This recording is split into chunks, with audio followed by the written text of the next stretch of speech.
కాంగ్రెస్ రాష్ట్రం ఏర్పడిన దశాబ్ద కాలానికి అధికారం చేపట్టింది.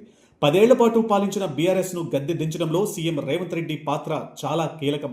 నాటి పాలకుల వైఖరిని, విధానాలను ఎప్పటికప్పుడు ఎండగడుతూ ప్రజాక్షేత్రంలో తిరుగుతూ ప్రభుత్వ వైఫల్యాలను ఎత్తిచూపారు. దీంతో కాంగ్రెస్ నాయకత్వాన్ని నమ్మిన ప్రజలు ఆ పార్టీకి మెజార్టీ సీట్లు ఇచ్చి అధికారాన్ని కట్టబెట్టారు.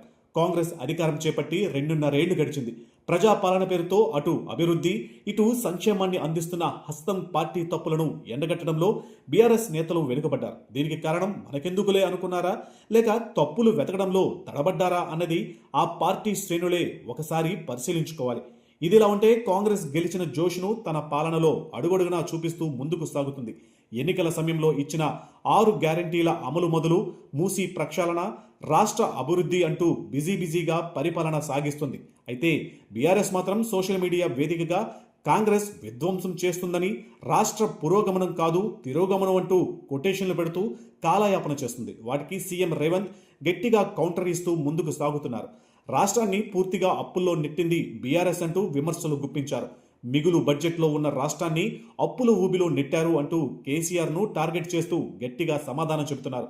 ఈ స్థాయిలో రాష్ట్ర ముఖ్యమంత్రి ఆరోపణలు చేసినా ఏమీ పట్టనట్లు ప్రవర్తిస్తుంది బీఆర్ఎస్. సీఎం కామెంట్స్ పై ప్రజలకు అర్థమయ్యేలా వివరణ ఇవ్వడంలో పూర్తిగా వెనుకబడింది. సాధారణంగా ప్రతిపక్షం అంటే నిత్యం ప్రజల్లో తిరుగుతూ వారి సమస్యలను ఎప్పటికప్పుడు బయటపెట్టాలి. కానీ పుష్కరానికి ఒక బహిరంగ సభ, పక్షానికి ఒక పార్టీ సమావేశం అన్న తీరుగా వ్యవహరిస్తుంది బీఆర్ఎస్. అంతేకాకుండా మంత్రులు, ప్రజాప్రతినిధులపై వ్యక్తిగత హానానికి పాల్పడుతుంది. అది కూడా సోషల్ మీడియాలో వేదికగా కొందరిని నియమించుకుని తప్పుడు ప్రచారం చేస్తుంది. అంతేకాకుండా ఫేక్ అకౌంట్లు క్రియేట్ చేసి సీఎం స్థాయి నాయకులపై తప్పుడు ఆరోపణలు చేస్తుంది. ప్రజాక్షేత్రంలో నేరుగా మాట్లాడే ధైర్యం లేకుండా ఇలాంటి చిల్లర్ల చేష్టకు పాల్పడుతున్నట్లు కొందరు పరిశీలకులు చెబుతున్నారు. అయితే బీఆర్ఎస్ అధికారంలోకి రావాలంటే మళ్లీ రాష్ట్రంలో ఎన్నికలు జరగాలి. ఎలక్షన్స్కు ఇంకా 2.5 ఏళ్ల సమయం ఉంది. అందుకే నత్తనడకన ప్రతిపక్ష పాత్ర పోషిస్తుందా అన్న విమర్శలు వినిపిస్తున్నాయి.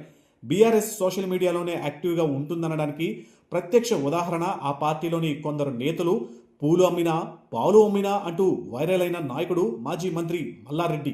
ప్రజల్లో మల్లారెడ్డికి మంచి క్రేజ్ ఉందన్న మాట వాస్తవమే. అయితే ప్రతిసారి అలా సోషల్ మీడియా ద్వారానే పాపులారిటీ సంపాదిస్తా అనడం అవివేకమే అవుతుంది. ఈ క్రేజ్ కొంతకాలం వరకు ఉపయోగపడుతుంది. దానికి నియోజకవర్గాలలోని ప్రజాబలం తోడైతే అఖండ విజయాన్ని తెచ్చిపెడుతుంది. ఆ సంగతి మరిచిన బీఆర్ఎస్ నేతలు ఎల్లప్పుడూ టెక్నాలజీ, సోషల్ మీడియా అంటూ పాలకవర్గంపై అవాకులు చవాకులు పేలుస్తున్నారు. ఇక బీఆర్ఎస్ నేతలు సోషల్ మీడియాను ఎంతగా ఉపయోగిస్తున్నారో చెప్పడానికి నిలువెత్తు నిదర్శనం మాజీ మంత్రి మల్లారెడ్డి.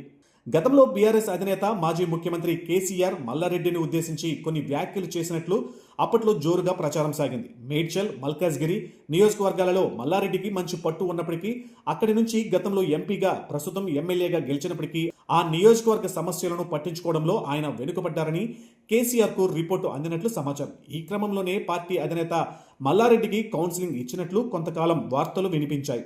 నియోజకవర్గంలో యాక్టివ్గా ఉంటూ ప్రజలతో మమేకం అయ్యే వారికే పార్టీ సపోర్ట్ ఉంటుందని, అలాంటి వారికే టికెట్ ఇస్తుందని కేసీఆర్ తేల్చి చెప్పినట్లు వార్తల్లో వచ్చాయి. అంటే తమ పార్టీ ప్రజాక్షేత్రంలో ఎంత సమయం గడుపుతుందో అధినేత మాటల్లోనే తెలిసిపోతుంది. పార్టీ కోసం పనిచేసే నాయకులు, నేతలు సోషల్ మీడియాకే పరిమితం కావద్దని గతంలో కేసీఆర్ హెచ్చరికను వార్నింగ్ బెల్గా ఆ పార్టీ నేతలు తీసుకుంటారా లేదా అన్నది తెలియాల్సి ఉంది.